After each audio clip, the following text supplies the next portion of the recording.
The next episode of the animated series was written by Mr. Chekhov himself, Walter Koenig, and these are my honest opinions about it. This episode sucks. So these were my honest opinions about this episode, but what do you think about it? Leave your opinions down in the comment section and come back next week when I'll talk about the magics of Megas 2. Okay, I'll dig a bit deeper into it. We start with the Enterprise crew members beaming down to a new planet, recently discovered at the periphery of the galaxy. So this is a planet where no man has gone before, pun intended. So what do?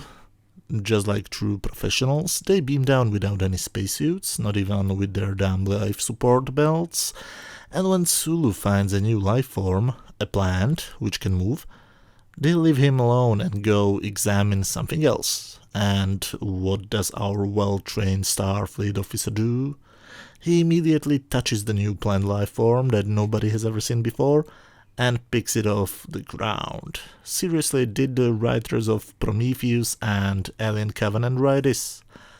What a surprise! The landing party crew members hear a scream, and when they get to Sulu, they find him poisoned on the ground, having a minute of life left.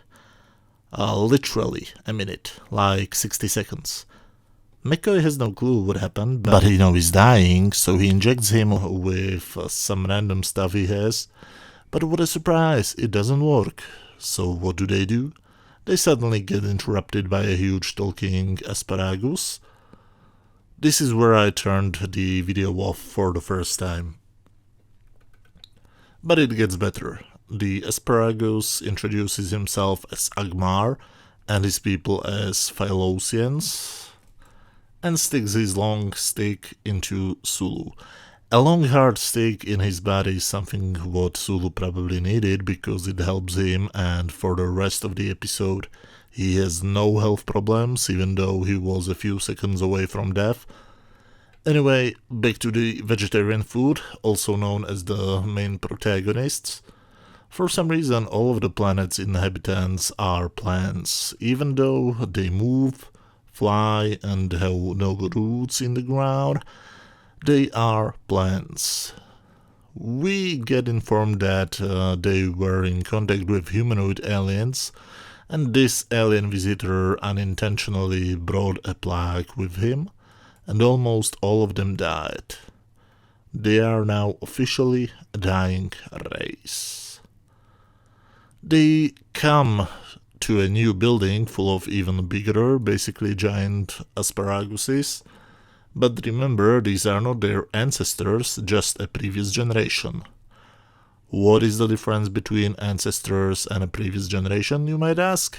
Or why was the previous generation so much bigger, you might ask? Or why do they just stand in a building like some kind of Frankenstein monsters from old horror movies? These are all very good questions, just don't expect any answers. Answers are for losers. Then they are suddenly attacked by flying dragon plants, just accept it. Their phasers won't work because of a weapon deactivator. These dragon plant things kidnap Spock while they hold the others back.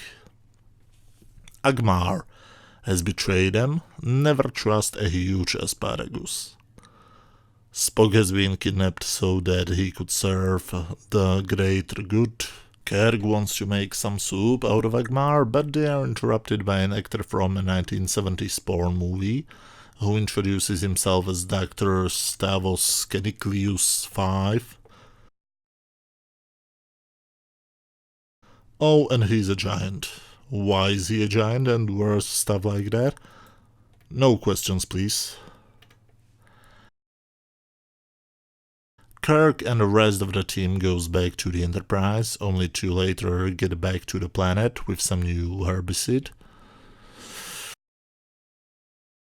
Kirk attacks Agmar and he suddenly wants to bring them to Spock, and nobody thinks it's a trap. But oh boy, it was a trap. Agmar turns off the lights and calls the dragon creatures to attack them. But he didn't think that they could escape by simply running forward towards the lead room. They find Spock lying on a bed, dying. Am I the only one who gets sudden flashbacks of Spock's brain? Caniclius shows up with a giant clone of Spock. The thing is that during the eugenic wars, an Earth scientist named Caniclius wanted to create a master race, but his plan was considered to be unhumanistic, so he left Earth. And because this giant is called Caniclius 5, logically, it means he is the fifth clone of the original Caniclius. Is the fact he's a giant a side effect of his cloning process, or was it intentional? Who knows, this episode likes to give questions but not answers. But apparently Caniclius, the master of the asparagus people, was searching for a perfect specimen, and it's Spock. It's always Spock, isn't it?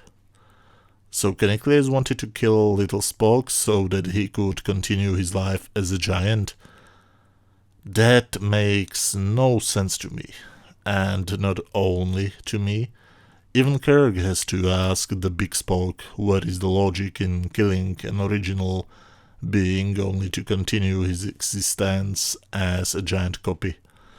So maybe Caniclius wasn't such a genius, because his plan to create a bunch of giants who will force peace in the galaxy kind of makes no sense to me. Anyway, Big Spock mind melts with Little Spock, which somehow cures him from death. And Big Spock stayed together with Caniclius 5, and they lived happily ever after with the asparagus people. And that's a sentence I just said. The episode ends with something I have no clue what it should mean. By the way, Mr. Sulu, any chance of teaching me that body throw? Could come in handy sometime. I don't know, sir. It isn't just physical, you know.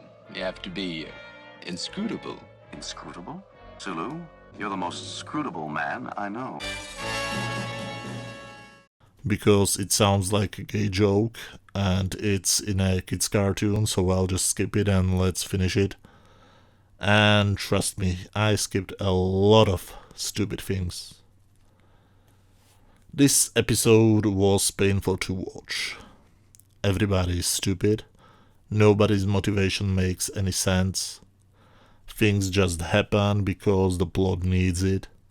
It reminds me of the worst episode of classic Star Trek, Spock's Brain, and it's just absurd.